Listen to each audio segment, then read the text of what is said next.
ሶስት ዓመት ተኩል በትብብር ሲንቀሳቀሱ የቆዩት የመላው ኢትዮጵያ አንድነት ድርጅት መኢአድ፣ እናት ፓርቲ፣ የኢትዮጵያ ሕዝብ አብዮታዊ ፓርቲ ኢህአፓ፣ አንድ ኢትዮጵያ ዴሞክራሲያዊ ፓርቲ እና አማራ ጊዮናዊ ንቅናቄ ባለፈው ሳምንት መጨረሻ ነበረ ቅንጅት መመስረታቸውን በይፋ ያሳወቁት። አምስቱ ተቃዋሚ ፖለቲካ ድርጅቶች ትብብር ለኢትዮጵያ አንድነት የሚል ስያሜ የሰጡትን ቅንጅት የመሰረቱበት ምክንያት ኢትዮጵያ የህልውና አደጋ ውስጥ ናት የሚለው ድምዳሜ እንደሆነ ቅንጅቱ ይፋ በተደረገበት ስነ ስርዓት ላይ ተገልጿል። ሰላማዊ ሰልፍን ጨምሮ ሌሎች የሰላማዊ ትግል ስልቶችን እንደሚከተል ያሳወቀው ቅንጅቱ በሰላማዊ መንገድ የስርዓት ለውጥ ለማምጣት ጭምር እሰራለሁም ብሏል። በቅርቡ ስለተመሰረተው ትብብር ለኢትዮጵያ አንድነት ቅንጅት በዶይቼ ቬለ የማህበራዊ መገናኛ ዘዴዎች ገጾች አዎንታዊም አሉታዊም አስተያየቶች ተሰጥተዋል። ከመካከላቸው የወርቅነህ አዳና አንዱ ነው። መልካም የስራ ዘመን ይሁንላችሁ። እውነት ነው፣ ሀገር የህልውና አደጋ ውስጥ ናት። ሁሉም ዜጋ የድርሻውን ሊወጣ ይገባል ሲሉ፣ አጥናፉ ገቦ በአንጻሩ ኢትዮጵያ አደጋ ውስጥ ሳትሆን የብልጽግና ጎዳና ላይ ነች በማለት መልስ ሰጥተዋል። ሃይ በሚል የፌስቡክ ስም የሰፈረ እጅግ ዘለግ ያለ ጽሁፍ ለተቀናጁት ፓርቲዎች መልእክት ይዟል። መሰባሰቡ መልካም ነው፣ የሚበረታታም ነው። ነገር ግን መሰባሰቡ ብቻውን መፍትሄ አይሆንም። ምክንያቱም የኢትዮጵያ ችግር ስር የሰደደ ስለሆነ መሰባሰቡ ስልጣን ላይ ያለውን አካል ለመጣል ብቻ ሳይሆን እያንዳንዳችን ውስጥ ያለውን ደረቅ አስተሳሰብንም ነቅሎ ለመጣል መሆን አለበት ይልና ሀገሪቱም ሆነች ወጣቱ በአጠቃላይ ህዝቡ ለዘመናት እየከፈለ ዛሬ ላይ ያደረሰውን አላስፈላጊ መስዋዕትነቶችን መቋጫ የሚያበጅለት መሆን አለበት። የሚመለከታቸው አካላት ቁርጠኝነት ካለ ይቻላል የሚለው ዘለግ ካለው መልእክት በመጠኑ የተወሰደው ነው። ተቃዋሚ ፓርቲ የሚባል ምርጫ ሊመጣ 2 ወይም 1 ወር ሲቀረው አለሁ ይላል። 5 ዓመት ህዝብ ሲሰቃይ ትንፍሽ አይልም በማለት የሚተቸው ደግሞ የበርናባስ አስተያየት ነው። ቤናመር ደግሞ ታላቅ አንድነት ግን ኳስ በሌለበት በወጣ ገባ ሜዳና በማያስተማምን ዳኛ ሲሉ ምልከታቸውን አስቀምጠዋል።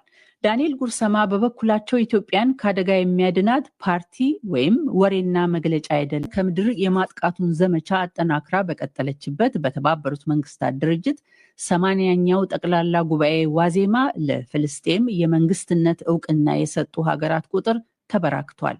ከ193ቱ የተባበሩት መንግስታት ድርጅት አባል ሀገራት ለፍልስጤም የመንግስትነት እውቅና የሰጡት ቁጥር 157 ደርሷል። ሆኖም በአሁኑ ጊዜ እውቅና ያልሰጡና እውቅና ለመስጠትም የሚያንገራግሩ መንግስታትም አሉ። በሌላ በኩል እስራኤል በጋዛ የምትፈጽመውን ጥቃት የሚቃወሙ ሰልፎች በተለያዩ የዓለም ክፍሎች እየተካሄዱ ነው። ከመካከላቸው ባለፈው ሳምንት በመላ ጣሊያን የተካሄደው የተቃውሞ ሰልፍ ይገኝበታል። በእነዚህ ሁነቶች ላይ በማህበራዊ መገናኛ ዘዴዎች በርካታ አስተያየቶች ተንሸራሽረዋል። ቢሬማን ኮልፌ እውቅናው ሰው ከሌለ ምን ያደርጋል? ለመሬቱ ሳይሆን ቅድሚያ ለሰው እውቅና ይስጡ፣ ከሞት ይታደጓቸው ሲሉ አሳስበዋል። ፍልስጤም ላይ እየደረሰ ያለው ግፍ የትም ቦታ ደርሶ አያውቅም በማለት የችግሩን ስፋት ለማስረዳት የሞከሩት ደግሞ ሐሰን ኑሪ ናቸው። እሙ ረስላን ክብር፣ ሰብአዊነት ላልተለያቸው የዓለማችን ነጻ ህዝቦች፣ ውርደት ለአምባገነኖችና ለደጋፊዎቻቸው ብለዋል። የአረብ ሀገራት ህዝብና መንግስት እስራኤል በፍልስጤም ህዝብ ላይ የምትፈጽመውን ግፍ ለመቃወም ድፍረት ባጡበት፣ የአውሮፓ የፖለቲካ መሪዎችና እስራኤል በፍልስጤም ላይ የሚፈጽሙትን ግፍ በዚህ ልክ ወጥቶ መቃወሙ ህዝቡ ምን ያህል ሰብአዊነት ያለው እንደሆነ ማሳያ ነው የሚለው ደግሞ ሀሳብ አልባ ትውልድ በሚል የፌስቡክ ስም የተሰጠ አስተያየት ነው። ኔታንያሁን የሚያስቆም ሰልፍ የለም። የእስራኤል መሪዎች እንደሚስማር ሲመቱ ይጠብቃሉ እንጂ ወደ ኋላ አይመለሱም። ምክንያቱም እንዴት ሀገር መሆን እንደቻሉ እነሱ ብቻ ናቸው የሚያውቁት። ይህ ደግሞ የጥላሁን ተመስገን ሀሳብ ነው።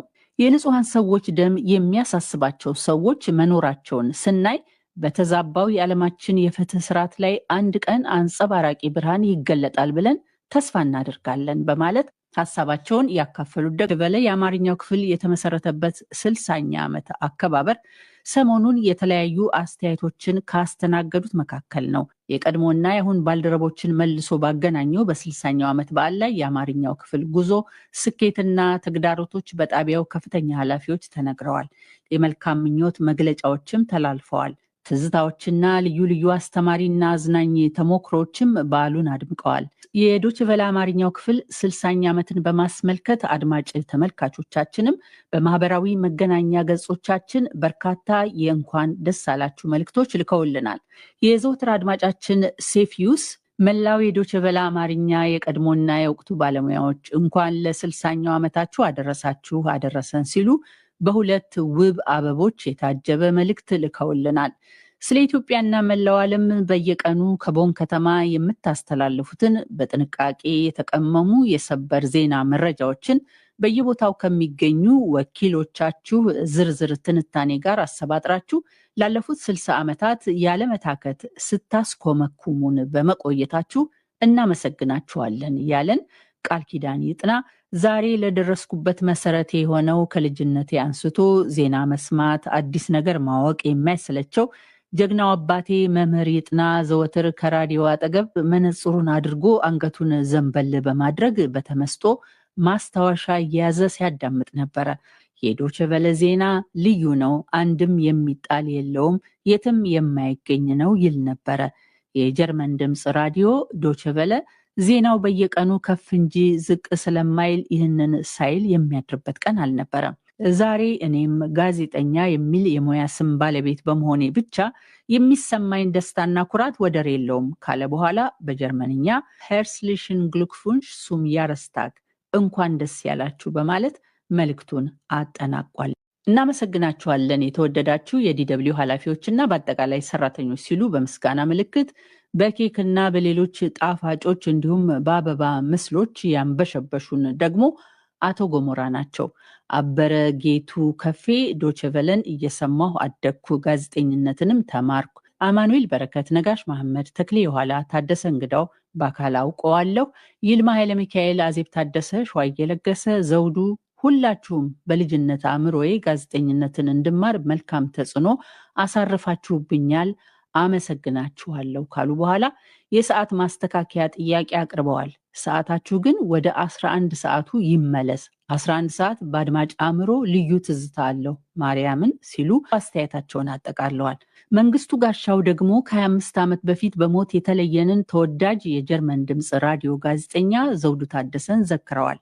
የብስራተ ወንጌል ራዲዮ ጣቢያ ካፈራቸው እውቅ ጋዜጠኞች ድርጅቱ ጋዜጠኞች ማፍራት ይዋጣለታል። አንዱ ዘውዱ ታደሰ በጥልቅ ንባብ ራሱን ከነበረበት ጊዜ ጋር በማዘመን በምሳሌ ላስረዳ፣ ከዋናው ቢቢሲ ያኔ የአማርኛው ክፍል አልነበረም። በወቅቱ ፔኪንግ የሚለውን ቃል ቤጂንግ፣ ጃፓን የሚለውን ቃል ጅፓን በማለት ያነብ ነበረ። ዜና አነባበቡ፣ የድምፅ ፍሰቱ ለኔ ከጌታቸው ኃይለማርያም የሚበልጥብኝ የሌሎቹን ሳላኮስስ የተባበር የነበረው ዘመነኛ ጋዜጠኛ ከዚህ ዓለም በሞት መለየቱን ስሰማ ጣቢያውን በጉጉት ማዳመጥ ትቻለሁ ያሉት መንግስቱ ጋሻው በመጨረሻም እንኳን አደረሳችሁ ብለውናል። የዶይቼ ቬለ አማርኛው ክፍል 60ኛ ዓመትን የተመለከቱት አስተያየቶችን የምናበቃው የቀድሞ ዘጋቢያችንና ለ40 ዓመታት በአድማጭነት አብሮን የተጓዘው ነብዩ ሲራክ ባስተላለፈልን መልእክት ነው። ዲደብሊው አማርኛ የጀርመን ድምፅ ራዲዮ ለ2 አስርት ዓመታት በስደቱ ዓለም የስደተኛውን ድምፅ ያሰማሁበት የኔም ቤት ሆኖ ሰልጥኜበት ልምድ ተለዋውጬ አገልግዬበታለሁ፣ ወጥቼ ገብቼበታለሁ። የጀርመን ድምፅ ራዲዮ የሀገርና የወገን በተለይም የስደተኛው ባለውለታ የሚዲያ ተቋም ነው ስል በኩራት ነው። እንኳን ለ60ኛው ዓመት የአገልግሎት ዘመን አደረሳችሁ ብሎናል ነብዩ። ነብዩን ጨምሮ የመልካም ምኞት መግለጫዎቻችሁን የላካችሁልንን፣ ትዝታዎቻችሁን ያካፈላችሁንን በሙሉ የዶይቼ ቬለ የአማርኛው ክፍል ከልብ ያመሰግናል። የዛሬው ቅንብራችን እንግዲህ በዚሁ ያበቃል። ሂሩት መለሰ ነኝ። ደህና ቆዩ።